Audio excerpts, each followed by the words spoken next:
Terima kasih Anda masih bersama kami di Investor Market Today. Pemirsa, Otorita Ibu Kota Nusantara tengah menggodok regulasi atau kebijakan yang berkaitan dengan prinsip ESG atau Environmental, Social, and Governance untuk pembangunan IKN. Deputi Bidang Lingkungan Hidup dan Sumber Daya Alam Otorita IKN, Mirna Safitri mengatakan, jika kebijakan itu telah rampung, maka para investor di IKN wajib menaati aturan tersebut. Beberapa aspek pedoman teknis ESG yang tengah digodok adalah resiko dan dampak lingkungan hidup, polusi, konversi hutan, perubahan iklim, dan keragaman hayati.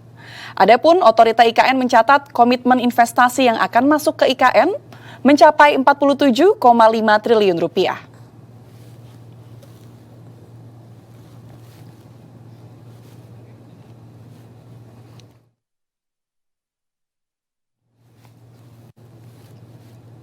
Dan untuk membahas lebih dalam terkait penerapan ESG di Indonesia, kami akan membahasnya bersama dengan Bapak Jerry Marmen, Ketua Lembaga Sertifikasi Profesi Governance Risk Compliance atau LSPGRC, dan sekaligus Sekjen IPA GRC. Ya. Selamat siang Pak Jerry, apa kabar Pak Jerry hari ini? Selamat siang, selamat pagi. Selamat siang, selamat pagi. Semangat pagi. Oke, Pak Jerry, terima kasih ya sudah bergabung bersama kami di Investor Market Today. Pak Jerry, mungkin pertama-tama boleh dijelaskan, ini kan prinsip ESG sudah menjadi perhatian ya dalam beberapa tahun terakhir. Apalagi secara global sudah banyak perusahaan dan korporasi yang menerapkan ESG ini. Namun kalau di Indonesia sendiri, Pak Jerry melihat bagaimana sejauh ini penerapan ESG? Ya, jadi begini, sebenarnya topik atau tema ESG ini adalah topik yang sudah lama ya seharusnya. Nah, dulu ada juga Club of Rome, dia bikin buku namanya Limits to Growth. Kalau kita tidak peduli terhadap planet ini, bisa pertumbuhan, ya, kemudian ekonomi dan juga sosial akan terganggu. Nah, itu disebut Limits to Growth itu. Itu sempat diterjemahkan di Indonesia seharusnya. Kita udah aware ya tentang itu. Nah, kedua juga secara konseptual, secara filosofis, ini menjaga ESG ini adalah menjaga the integrity of creation. Nah, kita nih sebenarnya kan adalah punya tanggung jawab ya, peran untuk sebagai stewardship ya, penata laksanaan dari alam semesta dan keutuhan ciptaan. Nah, itu filosofisnya. Nah, di dalam penerapannya tentu ini dilaksanakan di dalam kegiatan ekonomi dan kegiatan sosial. Jadi seluruh sektor ekonomi ya tentu dia harus memperhatikan bagaimana tidak hanya sekedar untung, good for profit, tapi juga harus good for people, dan termasuk good for planet. Nah, disinilah integrity itu diperlukan. Jadi konsepnya nih dahsyat sebenarnya. Betul. Oke, berawal dari konsep limit to growth ini. Tapi kalau Pak Jerry melihatnya di Indonesia saat ini, gambarannya bagaimana? Apakah lebih banyak perusahaan yang belum tahu atau sebenarnya sudah tahu tapi belum mau? Nah, jadi ini bicara soal awareness ya. Jadi setelah aware, dia harus interest. Nah, mungkin awareness ini di Indonesia masih dikatakan setengah-setengah karena masih short run cara pandangnya, karena menerapkan ESG itu ada investasi. Nah, investasi sistem produksinya harus sedemikian rupa memperhatikan jangan sampai mencemari lingkungan dan lain sebagainya. Nah, ini banyak yang orientasinya jangka pendek. Nah, kita harus memberikan keyakinan supaya awareness ini berkembang. Nah, kemudian juga interest bahwa kalau kita komit, kalau kita mau ya melakukan aktivitas yang berbasiskan ESG ini, ke depan kita akan mendapatkan benefit yang jauh lebih besar. Nah, sekarang ini tapi kita trennya positif ya, dan berkembang baik. Berarti trennya naik, tapi mungkin masih perlu ada dorongan lagi ya supaya awareness-nya itu bisa diketahui oleh seluruh korporasi.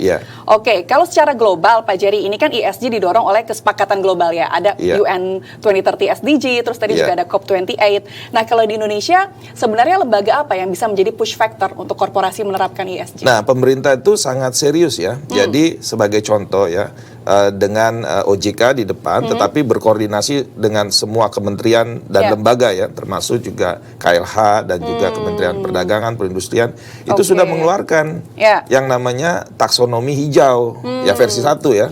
Dan belum lama ini keluar lagi, sudah berkembang menjadi versi 2 yang disebut TKBI, yakni taksonomi untuk keuangan yang berkelanjutan di Indonesia. Ini dahsyat loh. Nah, dari segi pemerintah sudah Nah, tinggal bagaimana respon pengusaha, bagaimana respon masyarakat, termasuk juga perguruan tinggi, scholars, ya intelektual. Ini penting untuk membantu pemerintah memberikan konsientisasi atau penyadaran dan juga minat.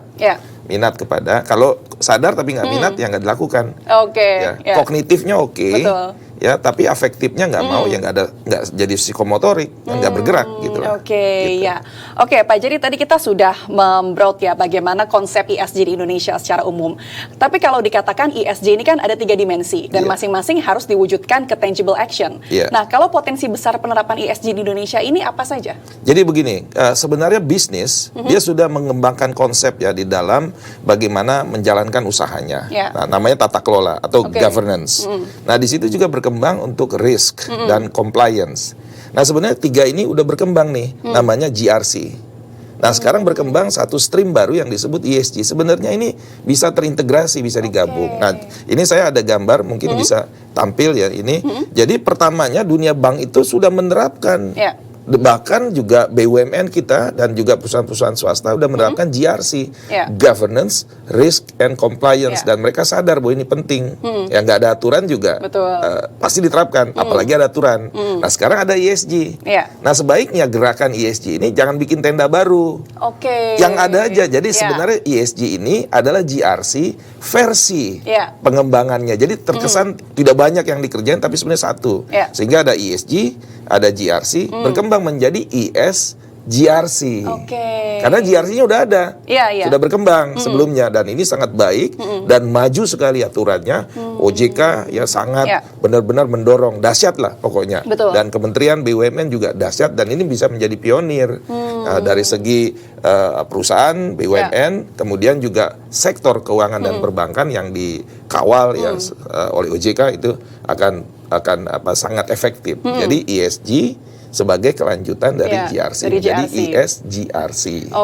Ini artinya sebenarnya sudah ada ya Pak ya, payung GRC dari dulu, cuma ini ditambahin dimensi environmental sosialnya. Iya, karena good for profit, tapi jangka panjang, good for people juga, dan jangka panjang lagi, good for planet. Nah, jadi ESGRC, sehingga terjadilah perusahaan atau organisasi yang sehat, sedemikian rupa ya, tetapi juga jangka panjang, gitu loh.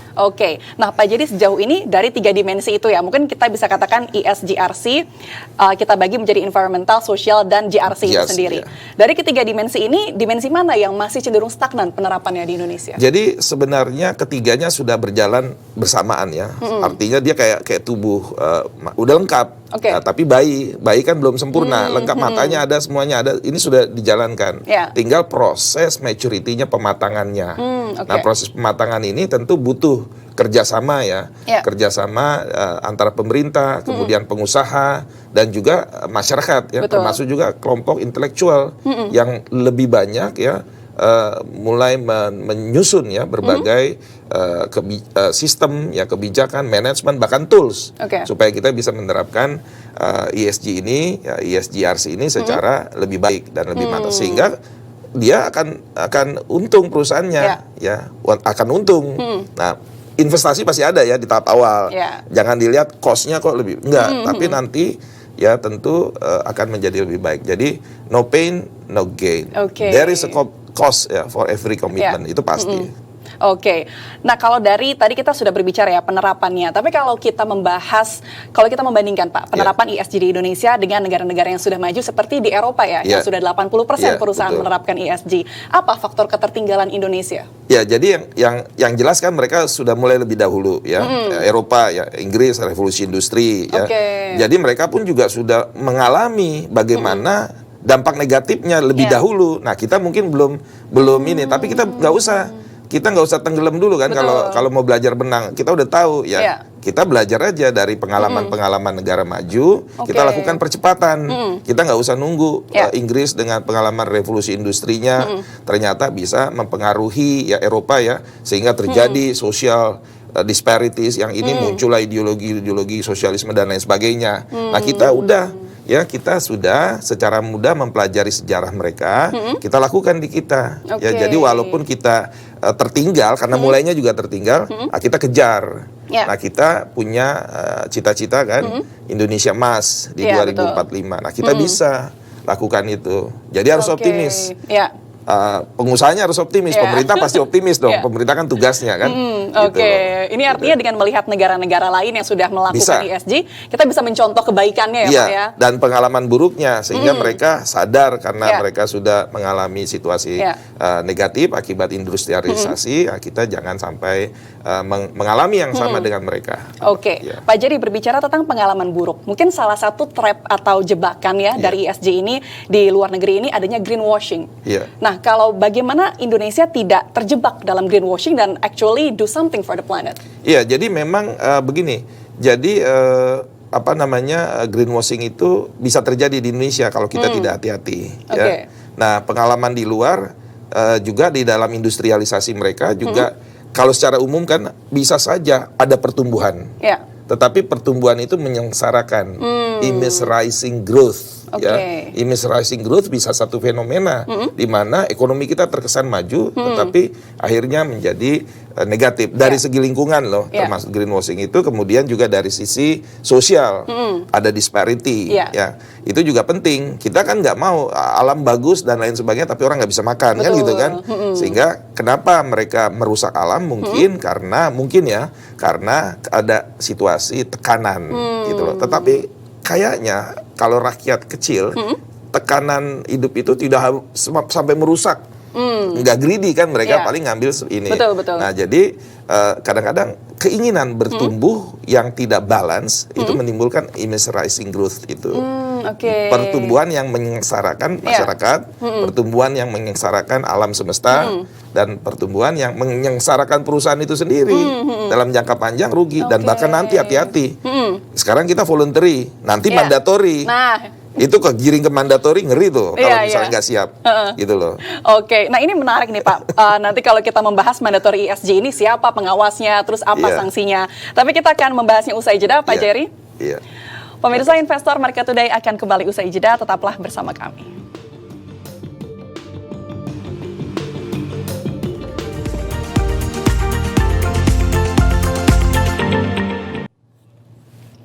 Terima kasih Anda masih bersama kami di Investor Market Today. Kita akan melanjutkan dialog bersama dengan Bapak Jerry Merman, Ketua LSP JRC dan Sekjen IPA JRC.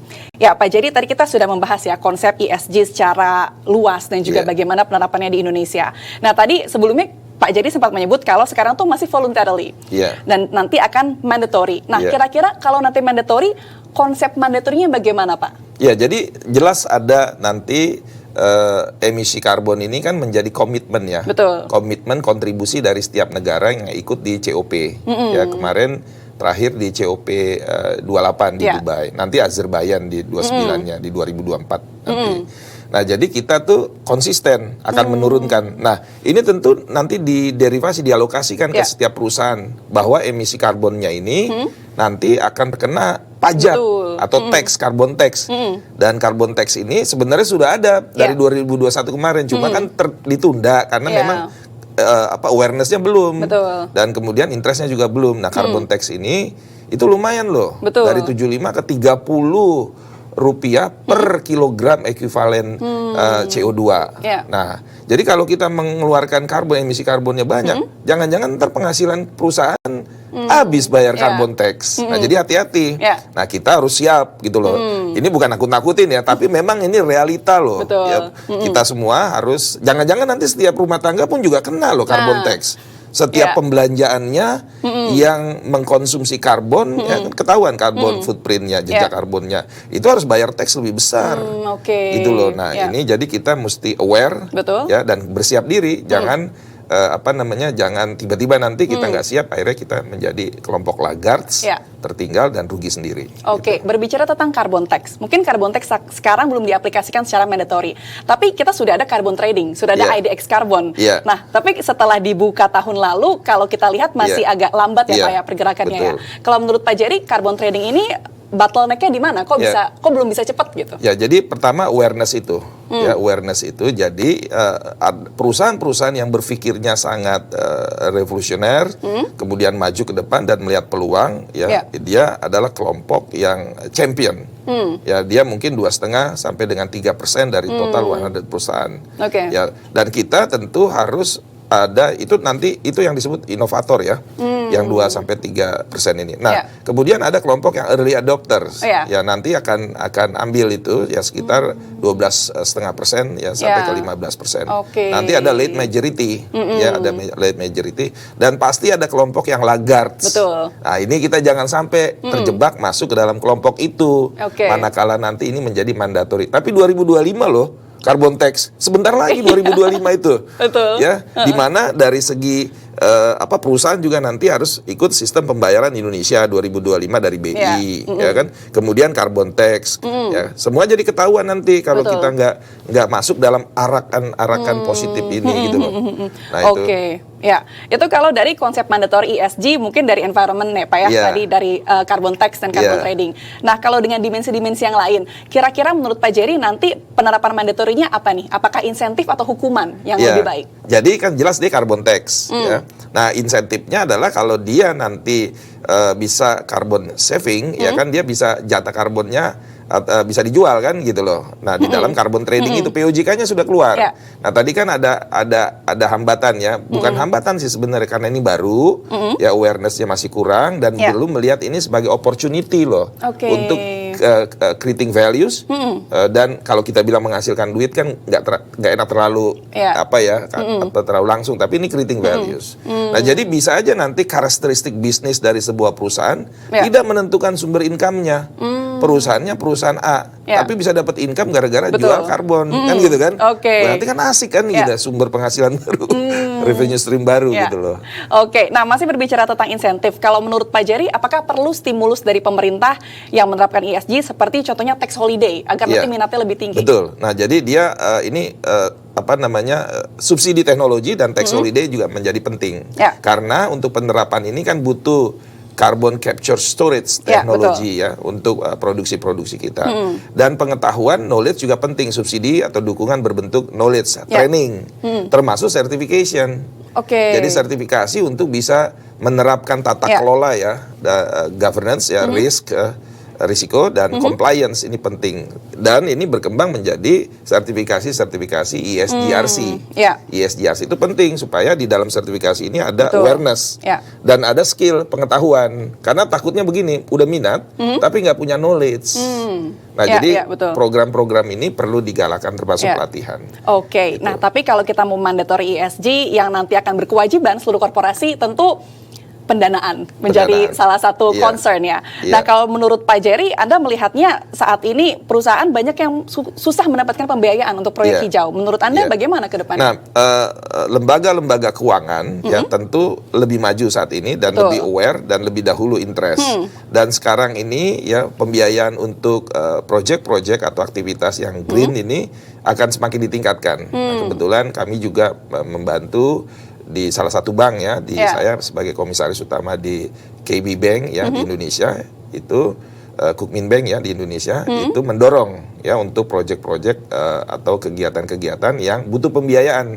Tapi kegiatan tersebut kegiatan yang green. Ya, kegiatan berorientasi pada ESG. Kita dorong. Jadi percayalah ya para pengusaha ya dan juga organisasi-organisasi, pembiayaan itu prospek ya. Sepanjang dilakukan dengan GCG yang kuat ya, kemudian juga risk management yang kuat ya, dan juga compliance yang kuat terhadap aturan-aturan yang berlaku. Nah berbicara tentang tadi sektor jasa keuangan, kalau kita lihat sampai sekarang yang sudah banyak menerapkan prinsip hijau ini sektor jasa keuangan ya Pak ya di Indonesia. Kalau Anda melihatnya bagaimana potensi sektor jasa keuangan mungkin menjadi apa tadi Pak? Menjadi sebelum early adapters. Inovator. Nah champion dia, agent of change. Nah jadi memang lembaga keuangan harus menjadi agent of change. Ya dalam teori social innovation ya dari Schumpeter ya itu lembaga keuangan itu innovator ya inovatif society itu harus salah satu didukung oleh lembaga keuangan. Jadi dan di undang-undang perbankan loh misalnya salah satu contoh ya yang mayoritas lembaga keuangan perbankan kan. Nah itu bank itu badan usaha yang menghimpun dana dari masyarakat dan menyalurkannya dalam bentuk pinjaman atau bentuk lainnya dalam rangka meningkatkan taraf hidup rakyat banyak. ESG loh. Jadi undang-undangnya aja udah ESG oriented. Jadi ideologi sekali. Nah berarti bank itu harus ke depan. Good for people, good for bisnis ya jelas ya, for profit dan good for planet. termasuk juga pembiayaan-pembiayaan yang berorientasi Betul. pada ESG. Jadi kalau bikin misal tabungan, hadiahnya, bonusnya jangan handphone atau mobil. Bonusnya adalah pemanas air yang yang ramah solar, lingkungan. yang solar system, atau mobil hadiahnya mobil listrik kan gitu kan. Jadi oke. jangan yang malah mengkonsum energi. Iya. Itu juga para bankers yang menyusun program ya juga harus begitu, harus berorientasi pada ESG. Makanya butuh edukasi, Ya, betul. butuh sertifikasi dan lain sebagainya kan gitu. Oke, ya. Oke, nah berbicara tentang regulasi, Pak. Tadi kan Pak Jerry juga menyebut ya, sudah ada TKBI ya yang Ya. diatur oleh OJK dan OJK. sudah diluncurkan 2022 dan sudah mengalami pembaruan juga. Ya. Nah, sejauh ini Pak Jerry melihatnya bagaimana penerapan TKBI ini? Ya, jadi kan ini masih baru ya. Jadi kita semua lembaga perbankan itu harus membaca dokumennya jelas. Dari membaca itu nanti ada awareness, ada pengetahuan. Nah, kemudian menerapkan. Nah, jadi nanti semua tuh sektor-sektor ya. Nanti kan roadmap-nya ada. Itu ada KBLI mana yang merah, Betul. mana yang kuning, Ya. mana yang hijau. Ya, kita harus tahu dan nanti lembaga keuangan harus tahu mana yang diberikan pembiayaan. Jangan yang merah dikasih pembiayaan gitu loh. Oke. Saya nggak mau menyebut satu-satu ini ya, tapi Ya. harus tahu itu, harus punya awareness sehingga itu masuk di dalam nanti rating, kredit ratingnya ya, atau scoringnya. Oke. Gitu loh. Jadi berbasis risiko, termasuk risiko ESG, termasuk risiko iklim ya, dan juga risiko pencemaran karbon. Oke, nah tadi Pak Jerry menyebut kalau OJK nanti akan mengklasifikasikan perusahaan ya ke kategori hijau, kuning, dan merah.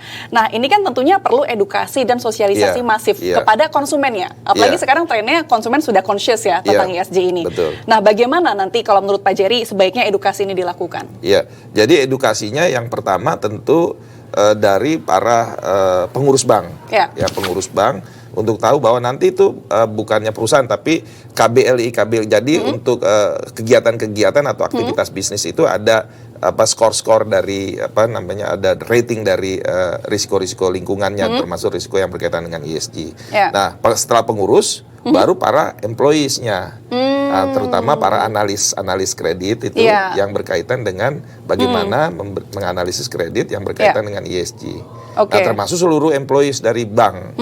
Nah, ini OJK ya, kemudian itu paling maju loh. Untuk risk management itu wajib. Nggak bisa orang jadi direktur bank atau pengurus bank kalau nggak punya sertifikasi risk management.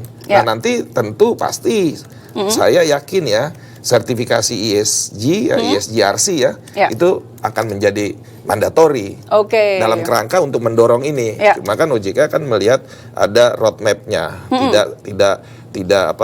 mereka itu sudah mempersiapkan supaya landingnya bagus gitu loh. Oke, baik. Tapi berarti edukasi itu maha penting. Oke, berarti edukasinya dari atas ya Pak ya, dari atas pengurus manajemennya harus tahu. Tone at the top itu penting, ya. Teladan ya, tone at the top ya. Oke, nah Pak Jerry terakhir, ini kan kita ada target net zero emission di 2060 dan sekarang kita masih ada di early stage of adapting the ESG. Kalau menurut Pak Jerry, trigger apa atau katalis apa yang harus kita bangun atau buat supaya bisa lebih cepat nih targetnya? Ya, yang pertama tentu peran pemerintah ya untuk terus konsisten sehingga nanti kalau pemerintahan baru ya melanjutkan ya yang sudah berjalan ini. Nah, kedua, roadmap yang sudah ada dan dibangun dilaksanakan. Nah, yang kedua itu adalah masyarakat bisnis.